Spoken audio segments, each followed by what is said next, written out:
நீ இன்னும் நார்மல் ஆகலையா? நான் அவ்வளோ சொல்லியும் நீ ஏன் புரிஞ்சுக்க மாட்டேங்கிற? என்ன தீக்ஷா, இதுல புரிஞ்சுக்க என்ன இருக்கு? ஆ, புது இடம், புது மனுஷங்க, அது மட்டும் இல்லாம மேக்ஸிமம் டைம் நீ வீட்டில் தான் இருக்க. மேபி டிப்ரெஷன்ல கூட இப்படி ஃபீல் ஆகலாம் இல்லையா? நான் என்ன சொல்லிட்டு இருக்கேன், நீ என்ன சொல்லிட்டு இருக்க? என்ன மென்டல்ங்கிறியா? ஏய், இப்போ எதுக்கு நீ கோவப்படுற? முதல்ல கண்டவங்களை வீட்டுக்கு கூட்டு வரதை ஸ்டாப் பண்ணு. அவங்க தான் உன்னை கன்ஃபியூஸ் பண்றாங்க. Stop it Gautham. நான் ஒன்றும் மற்றவங்க பேச்சை கேட்டு கன்ஃபியூஸ் ஆகிற ஆள் கிடையாது. எனக்கு பர்சனலாக ஃபீல் ஆச்சு, அதனால தான் நான் உன்கிட்ட சொன்னேன்.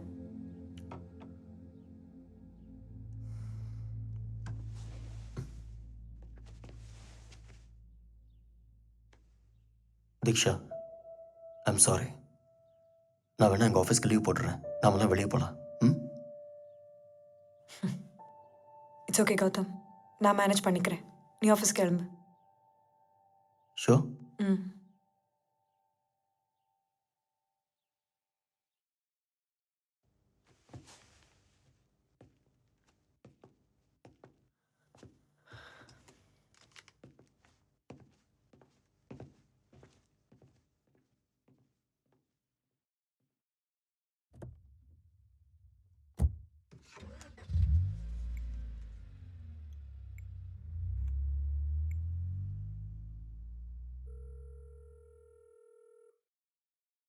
ஹலோ நீலா,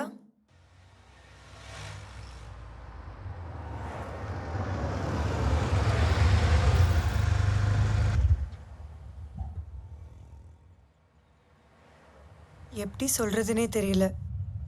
என் வீட்டை சுற்றி ஏதோ அப்நார்மலான விஷயங்கள் நடக்குது. இதை பற்றி என் ஹஸ்பண்ட் கிட்ட சொன்னால் அவர் நம்பவே மாட்டேங்கிறாரு. அதான் உங்ககிட்ட சொல்லலான்னு. நீங்க இப்ப எதை பத்தி என்கிட்ட சொல்ல வரீங்களோ அது உங்க வீட்டுக்கு வந்த அன்னைக்கே நான் தெரிஞ்சுக்கிட்டேன்.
எதுக்கு அவசரமா வர சொன்ன?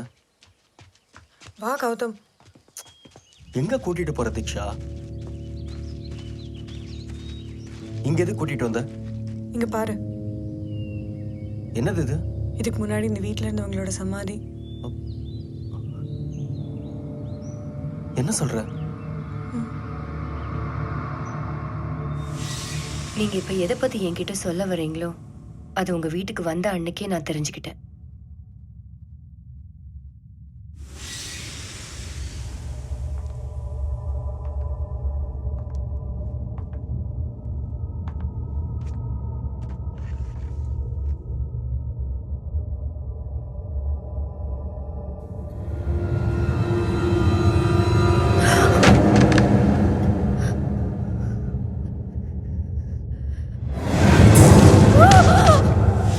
ஆனா காரணம் இல்லாம எந்த காரியமும் நடக்காது. சோ அந்த காரணத்தை தெரிஞ்சுக்க நான் தேடினேன். அதுக்கு முதல்ல இந்த வீட்டை பத்தியும் இந்த வீடு யாருக்காக கட்டப்பட்டுச்சுங்கிற விஷயத்தையும் தெரிஞ்சுக்கணும்னு நினைச்சேன். விசாரிச்சப்ப அது விஜயராஜேந்திர பூபதிங்கிற ஒரு ஜமீன்தாருக்காக கட்டப்பட்டுச்சுன்னு, கடைசியா அங்க ஒரு வயசானவர் தூக்கு போட்டு இறந்து போயிட்டதாகவும் ஊர் மக்கள் சில பேர் சொன்னாங்க. ஆனா இந்த 2 சம்பவங்களுக்கும் இடப்பட்ட காலத்துல என்ன நடந்துச்சுன்னு யாருக்கும் தெரியல. எவ்வளவு தேடியும் எனக்கும் அது கிடைக்கல. அது என்னன்னு தெரிஞ்சாதான் ஒரு முடிவுக்கு என்னால வர முடியுங்கிற கட்டத்துல எனக்கு அந்த பதில் ஒரு லைப்ரரியில கிடைக்கும்னு நான் கொஞ்சம் கூட எதிர்பார்க்கல.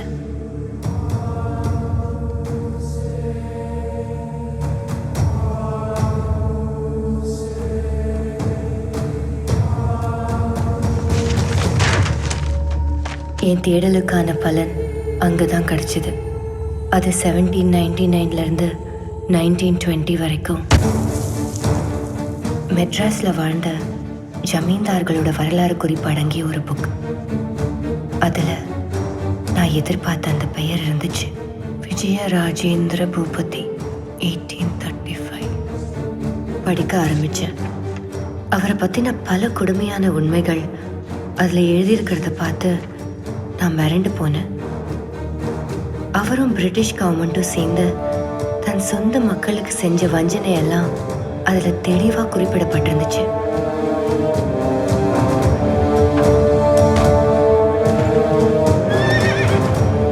இந்த அரக்கத்தனமான ஆட்சியை பொறுத்துக்க முடியாம ஊர் மக்கள்ல சில பேர் ஒரு புரட்சி படையை அமைச்சு அவரையும் அவர் மனைவியையும் அவரோட ஒரே மகன் கண் முன்னாடியே எரிச்சு அந்த வீட்லயே ஒரு இடத்துல புதைச்சிட்டு தான் எழுதப்பட்டிருந்துச்சு. ஸோ கடைசியா அந்த வீட்டில் இறந்து போயிட்டு தான் சொல்லப்படுற அந்த வயசானவர் வேற யாரும் இல்லை, விஜயராஜேந்திர பூபதியோட ஒரே மகன்தான். இதுல இருந்து எனக்கு ஒரு விஷயம் தெளிவா புரிஞ்சுது. துர்மரணம் பட்ட அவங்களோட துர் ஆத்மாக்கள் இன்னும் அந்த வீட்டில தான் இருக்கு, உங்க கூடவே தான் இருக்கு. இப்போ என்ன பண்றது? இந்த சம்பவத்துக்கான காரணத்தை மட்டும்தான் என்னால் சொல்ல முடியும். அதுக்கு சொல்யூஷன் தர அளவுக்கு எனக்கு நாலேஜ் இல்லை.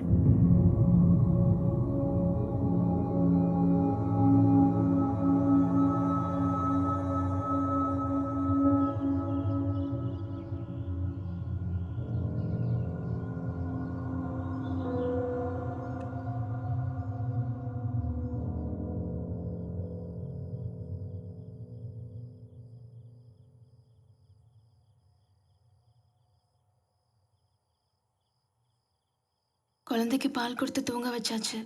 வேற ஏதாவது வேலை இருக்காமா? இல்லை, வேற எதுவும் இல்லை, நீ கிளம்பு. சரி.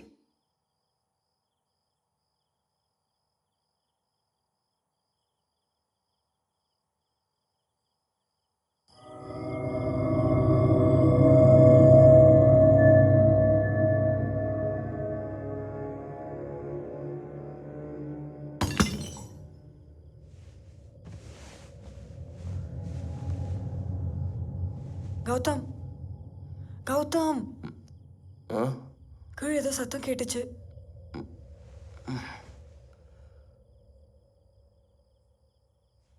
சரி, நீ படு, நான் போய் பார்க்குறேன். நானும் வரேன்.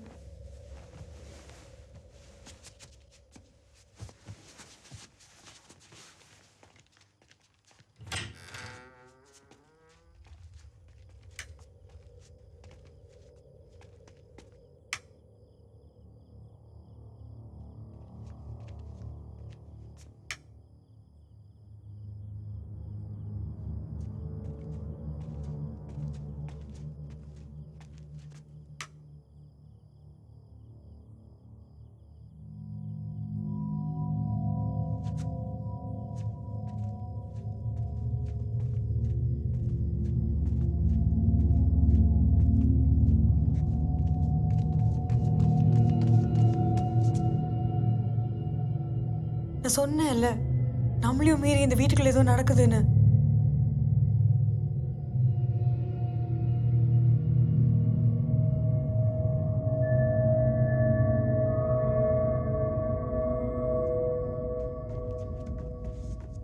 கௌதம், குழந்தை ரூம் கதவு திறந்து இருக்கு.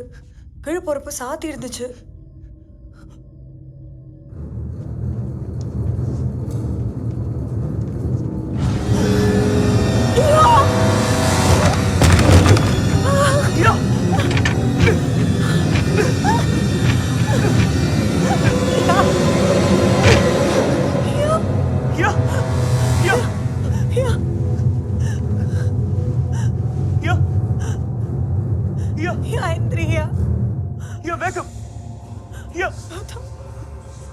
இந்திரியா, இந்திரியா.